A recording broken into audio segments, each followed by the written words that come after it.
Tayo. Sara Duterte, nag-file ng motion para hindi tayo masabihang hindi tayo masabihang fake news. Naghain ng petisyon si Vice President Sara Duterte para ipawalang bisa ang impeachment case laban sa kanya. Ayon sa kay Supreme Court spokesperson Camille Ting, natanggap ng korte ang petition for certiorari and prohibition. Ano daw? Filipino rapper support BBM. Maraming salamat, Phil Rapper. So ito na, mga kababayan. Ba't naputol? Ay, wait.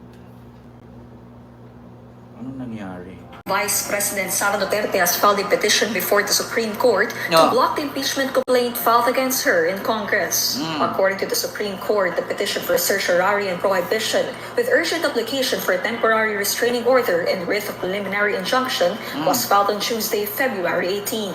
This petition is on top of the same petition filed by a group of Mindanao lawyers on the same day. The petition seeks to nullify the fourth impeachment complaint filed by the members of the House of Representatives, citing Article 11 of the Constitution, which states that no impeachment proceedings shall be initiated against the same official more than once within a period of 1 year. The petition... Sabi dito, akala ko ba mas masakit ang iwan ng jowa kaysa ma-impeach sa Congress? Ba't nag-file ng petition? Yun nga mga kababayan. Yun nga mga kababayan. Ang sabi niya, alam nyo, mas masakit ang iwan ng boyfriend o girlfriend kaysa ma-impeach sa Congress. Pero ngayon, nag-file ng petition para i-block ang impeachment. Anyari? Kaya hindi kayo ibubuto ng tao eh. Mga sinungaling kayo eh. Kunwari, hindi kayo nasaktan. Pero sa kaloob-looban, sinasampal-sampal na yung sarili. Di ba? Kunwari, hindi nasasaktan. Alam nyo, sa totoo lang, Mr. Chair, mas masakit ang iwan ng boyfriend o girlfriend kaysa sa ma-impeach sa Congress. Pero ngayon, February 18, 2025, nag-file po ako ng motion para i-block po natin yung aking impeachment case. Further seeks to issue a writ of prohibition to enjoin the Senate of the Philippines from acting on the fourth impeachment complaint due to violation of the 1-year bar under the aforesaid constitutional provision. Duterte's petition came after she was impeached at the House of Representatives level on February 5. Diba, Rinugula? Los-los na ko. Los-los ko talaga. Alam nyo, sa totoo lang, mas masakit ang iwan ng boyfriend o girlfriend kaysa sa ma-impeach sa House of Representatives. Pero dumating po ang February 18, 2025, nag-file po ng motion para i-block ang impeachment.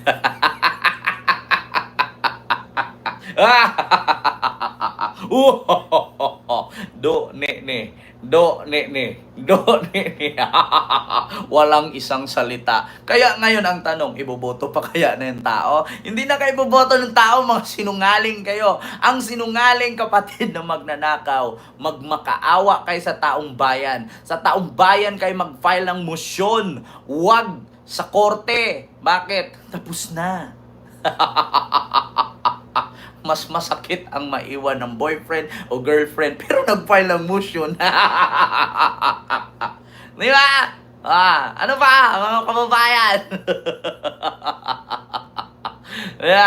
Matatalino at nagre-research, sabi ni Ferds Danao. Napansin lang daw niya mga vlogger. Oo naman, Sir Ferds Danao. Research po talaga tayo kasi mahirap na. Di bali nang ipatawag tayo sa TRICOM, at least lahat ng video natin may source.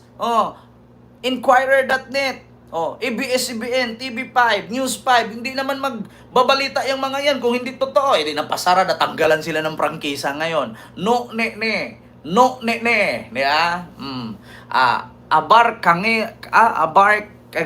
Kanghel ba? Abar Kanghel, may galap shout out po. Kawawa naman kayo mga DDS, lusaw kayo.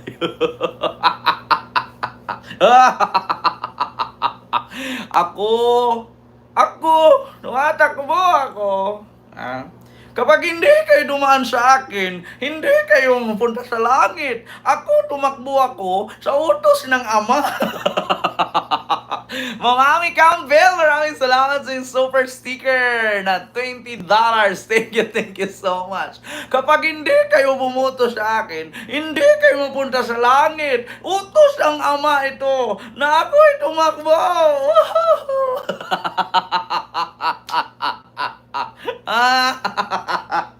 Di ba? Mga kababayan, kapag hindi kayo bumoto sa akin, hindi kayo punta sa langit. Utos ng Ama ito. Di ba? Mga bobo lang talagang buboto dyan. Sa totoo lang. Di ba, Sir Kenry? Ma'am Neil Domingo, may shout out. Kapag hindi kayo bumoto sa akin, tatagal ako dito sa loob.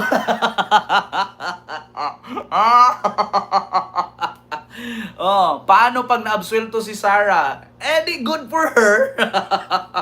Ganun lang naman yan. Pag naabsuelto si Sarah, it's good for her. Bakit naman tayo magproblema?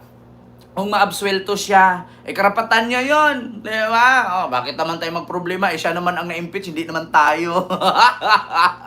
Dayan Zamora. Oy, sa totoo lang, ikaw lang po yung Zamora na bobo. Ang mga Zamora sa San Juan, matatalino, magaling mamuno, hindi nagtatapo ng basura sa dagat at sinisibot-sibot.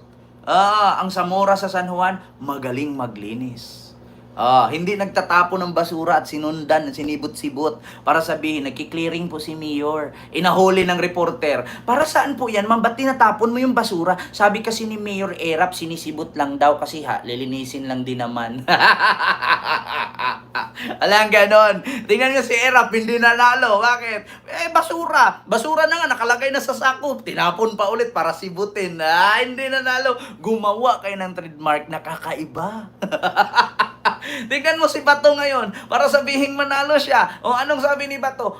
Kung sino yung sasama sa akin sa Miss Philippines, bigyan ko kayo ng bala at armas. Marami palang armas si Bato Makipag-gera ako. Makipag-gera ako sa China. Sinong sasama sa akin? Umuna ka muna, Bato. Pag namatay ka dun at natadtad ka ng bala, iboto ka namin. Pero hanggang salita ka lang, itaga mo sa Bato. Malinaw pa sa sikat ng araw na nag-reflect sa noo mo, hindi ka mananalo. Sabi nga ni Larry Gadon, mga bobo!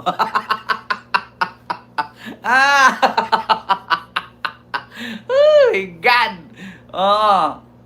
Ito, sabi ni Andrew Otero, okay, ano bang nagawa ni Marcos na maganda mula nung naupo siya para gustuhin namin si Marcos? Sige, Andrew Otero, baguhin natin yan. Speaking of ano daw nagawa ni Pangulong Bongbong Marcos simula nung naupo siya, baguhin natin yan. Kamukha mo si Dado. Kupal yun. Baguhin natin yan. Kung dati, sabi ninyo, buti pa si Duterte, pumatay ng adik. Walang adik nung panahon ni Duterte kasi war on drugs. Si BBM, hindi niya kayang pumatay ng adik. Kasi alam niyo kung bakit? Hindi naman kriminal si BBM. Pero, speaking of pumatay ng adik, at ano daw ang nagawa ni Marcos? Hindi lang kasi, actually nakapokus kasi kumbaga si BBM kasi principal. Si Digong kasi noon, espesyalista. Espesyalista si Digong sa pagpatay. Si